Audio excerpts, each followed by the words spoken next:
যে আমার তারপর আমি আমি আপনাকে ক্লিয়ার করে দিচ্ছি, আপনি একটু শুধু শুনেন ভালো করে। যে যখন আমার ডু ডাজের ব্যবহার আসবে তখন দেখতে হবে যে আমার সাবজেক্ট কি থার্ড পারসন সিঙ্গুলার নাকি অন্য কোনোটা। যদি সাবজেক্ট থার্ড পারসন সিঙ্গুলার হয় তখন সেখানে ডাজ হবে। যেমন আমি যদি এখানে লিখি, এই যে হি যদি সাবজেক্ট হয়, শি হয়, ইট হয়, কারো যদি নাম হয়, এইগুলোর সাথে আমার ডাজ হবে। ডাজ কখন হবে? অক্সিলারি ভার্ব কখন হয়? একটা সেন্টেন্সকে নেগেটিভ করতে বা ইন্ট্রোগেটিভ করার জন্য। যেমন আমি বললাম যে সে আসে, তাহলে এটার ইংলিশ হবে যে হি কামস। এটাকে যখন আমি নেগেটিভ করব তখন বলতে হবে যে হি ডাজেন্ট কাম, যে সে আসে না। সেমভাবে আমি যদি বলি অনন্যা কুকস, অনন্যা রান্না করে, এটাকে যদি আমি নেগেটিভ করি অনন্যা ডাজেন্ট কুক। বুঝতে পারছেন? আর এই থার্ড হ্যাঁ ভাই। পারসন সিঙ্গুলার ছাড়া বাকি সকল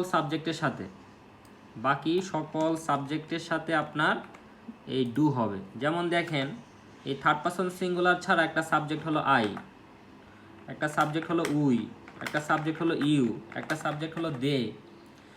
বা আমি যদি প্লুরাল হিসেবে ধরি, যেমন কাউস, যদি বলি যে ক্যাটস, এগুলো হলো আমার থার্ড পারসন সিঙ্গুলার ছাড়া। তাহলে আমি যদি বলি যে আই হেল্প, আমি সাহায্য করি, নেগেটিভ করব আই ডোন্ট হেল্প, আমি সাহায্য করি না, এখানে কিন্তু আপনার ডাজ আসবে না, কারণ ডাজ হবে সাবজেক্ট থার্ড পারসন সিঙ্গুলার হলে। সেমভাবে আপনি বলতে পারেন, যেমন দে যদি সাবজেক্ট নেই, তারা খেলে না, they don't play with us, তারা আমাদের সাথে খেলে না, they don't play with us. তাহলে এই হলো আমাদের ডু ডাজের ব্যবহার। মানে আমার সাবজেক্ট থার্ড পারসন সিঙ্গুলার হলে ডাজ হবে, অন্য সকল সাবজেক্টের সাথে আমার ডু হবে। এই যে আমি একদম কালার করে দিচ্ছি আপনার দেখার জন্য। কারণ বাকি সাবজেক্টের সাথে হবে ডু, আর সাবজেক্ট যখন আপনার থার্ড পারসন সিঙ্গুলার হবে ওই ধরনের সেন্টেন্সটাকে আপনি নেগেটিভ করবেন, ইন্ট্রোগেটিভ করবেন, সেইখানে ডাজ চলে আসবে। যেমন এখানে হি যদি সাবজেক্ট হয়, আপনি যদি একটা প্রশ্ন করেন তখন এখানে ডাজ দিয়ে প্রশ্ন করতে হবে প্রেজেন্ট ইনডিফিনিট টেন্সে। যেমন ডাজ হি গো, সে কি যায়, ডাজ হি কাম, সে কি আসে। কিন্তু আপনি যদি এই থার্ড পারসন সিঙ্গুলার ছাড়া অন্য কোনো পার্সন নিয়ে যদি আপনি প্রশ্ন করেন, যেমন ডু দিয়ে প্রশ্ন করতে হবে। যেমন ডু আই গো, প্রশ্ন করলেন ডু দে হেল্প, তারা কি সাহায্য করে, ডু দে সুইম, তারা কি সাঁতার কাটে। এই যে আমরা ডু দিয়ে প্রশ্ন করলাম, তাহলে এটা হলো আমাদের ডু ডাজের ব্যবহার। তারপরে দেখেন আমাদের এরকম আরেকটা মানে আছে যে ওয়াজ ওয়ার, এইখানেও দুইটা। এখন এটাকে সহজে মনে রাখার জন্য আমার সাবজেক্ট যদি সিঙ্গুলার হয়, মানে আমি যেই সাবজেক্টটা নিয়ে কথা বলতেছি সেটা দিয়ে যদি একটা বোঝায় তখন সেখানে হবে ওয়াজ। আর সাবজেক্ট যদি প্লুরাল হয়, একের অধিক যদি বোঝায় তখন সেখানে হবে ওয়ার। যেমন আই দিয়ে একজন বোঝায়, আই মানে আমি, বলতে হয় আই ওয়াজ। উই মানে একের অধিক, সেখানে বলতে হয় উই ওয়ার। ইউটাকে প্লুরাল ধরা হয়, ইউ এর সাথে হয় অলওয়েজ ওয়ার। দে হলো প্লুরাল, দে মানে তারা, একের অধিক, বলতে হয় দে ওয়ার। কিন্তু আপনি যদি বলেন হি, হি মানে একজন, হি ওয়াজ। যদি বলেন শি, শি ওয়াজ। যদি বলি তারেক, তারেক ওয়াজ। আপনি নেগেটিভ করবেন, যেমন আই ওয়াজ, আই ওয়াজেন্ট।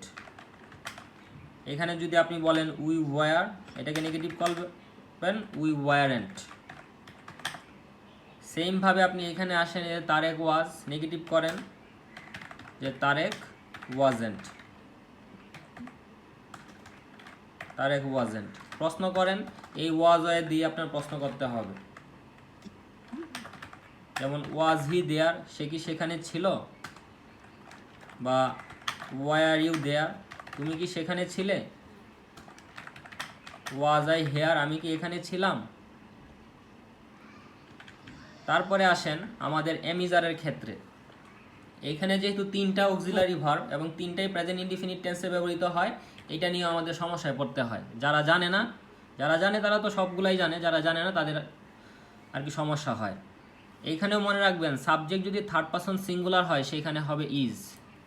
যেমন হি ইজ, শি ইজ। আর এম হলো সবসময় আয়ের সাথে বসবে, অন্য কারোর সাথে এম কখনো বসবে না। তাহলে এই থার্ড পারসন সিঙ্গুলার এবং এম ছাড়া বাকি সবার সাথে হবে আর। যেমন দে, দে আর। এই উই, উই আর। এই তো। সো আপনার সবগুলোর ক্ষেত্রেই প্রেজেন্ট ইনডিফিনিট টেন্সে সাবজেক্টটা ইউ যদি আর হবে। হ্যাঁ ইউ হলো সেকেন্ড পারসন, মানে আপনার এই এম হবে সবসময় আই এর সাথে, আর ইজ হবে সবসময় থার্ড পারসন সিঙ্গুলার নাম্বারের সাথে।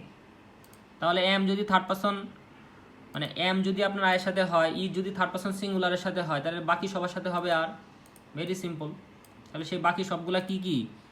সেগুলা হতে পারে আমার দে, হতে পারে উই, হতে পারে ইউ, হতে পারে থার্ড পারসন প্লুরালে যতগুলো আছে সবগুলা। সাবজেক্ট যদি আই দেখেন, আয়ের সাথে অলওয়েজ এম বসবে। সাবজেক্ট যদি থার্ড পারসন সিঙ্গুলার দেখেন, Ananya is a good girl বললাম।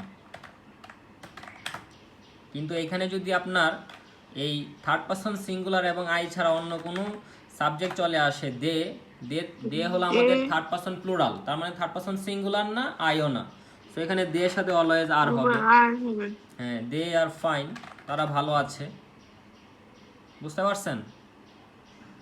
তো এটা হলো আপনার বেশি বেশি করে এইগুলো প্র্যাকটিস করতে হবে, বলতে হবে। যেমন I am, we are, you are, he is, she is, they are, you are, it is, Ananya is, Tareq is. আপনি এইভাবে যে আপনাকে যে ঘর করে দিয়েছি, এরকমভাবে আপনি প্রতিদিন 2-3টা ঘর করে সাবজেক্টগুলো লিখবেন। যে দেখি তো আমি এখানে 5টা সাবজেক্ট লিখে দেখি তো কোন সাবজেক্টের সাথে কোন অক্সিলারি ভার্বগুলো হয়। আমাদের এম ইজ আর 3টা অক্সিলারি ভার্বের কাজগুলো আমি দেখি যে কোনটার সাথে কোনটা হচ্ছে। তা দেখেন এইখানে যে আমি এই 3, 4, 5, 6, 7, 8, 9টা সাবজেক্ট লিখলাম, 9টার মধ্যে শুধু এম বসতেছে এই যে আয়ের সাথে, অন্য কারোর সাথে কিন্তু এম বসবে না, আপনি ইচ্ছা করলে বসাইতে পারবেন না। এই ইজের ব্যবহার দেখেন, শুধুমাত্র থার্ড পারসন সিঙ্গুলারের সাথে ইজ বসতেছে। যতগুলার সাথে ইজ বসলো সবগুলাই কিন্তু থার্ড পারসন সিঙ্গুলার। এই যে হি বা she third person singular, it third person singular, তার এক, অনন্যা সবগুলাই থার্ড পারসন সিঙ্গুলার। তাহলে আই এবং থার্ড পারসন সিঙ্গুলার ছাড়া বাকি যেই সাবজেক্টগুলো আছে সেইগুলোর সাথে কিন্তু আর বসতেছে, যে উই আর, ইউ আর, দে আর। আবার আপনি ওয়াজ এর ব্যবহার দেখেন, এখানে এই আই দ্বারা একজন বোঝায়, হি বা শি দ্বারা একজন বোঝায়, ইট, তার এক, অনন্য এগুলো দ্বারা একজন বোঝায়। তার মানে সাবজেক্ট যখন সিঙ্গুলার হবে তখন ওয়াজ হবে, আর সাবজেক্ট যখন প্লুরাল হবে তখন ওয়ার হবে। যেটা আমি এই যে নিচে লিখে দিচ্ছি একদম সুন্দর করে, যে ওয়াজ ওয়ারের ব্যবহারটা এই যে দেখেন, এই সাবজেক্ট সিঙ্গুলার সেইখানে ওয়াজ, আর সাবজেক্ট প্লুরাল সেইখানে ওয়ার। মানে সাবজেক্ট দিয়ে যদি একের অধিক বোঝায় বা প্লুরাল বোঝায়, সেইখানে আমরা ওয়াজ ইউজ না করে ওয়ার ইউজ করব, আর যদি সিঙ্গুলার বোঝায় তখন সেখানে ওয়াজ ইউজ করব। বুঝতে পারলে বারবার প্র্যাকটিস করতে হবে, জিনিসটা আপনার কাছে ক্লিয়ার হয়ে যাবে।